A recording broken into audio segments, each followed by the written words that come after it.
బాబు కాలేరు. ఒక మనిషి మహోన్నత విద్యాపథంలోకి నడవాలంటే, అత్యున్నత శిఖరాలకు నడవాలంటే సత్సంకల్పం కావాలి.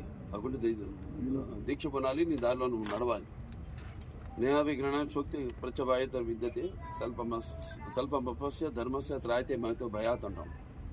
కొందరు పుడతారు ఒక పరమార్థం కోసం, ఏదో సమాజాన్ని ఉద్ధరించడం కోసం.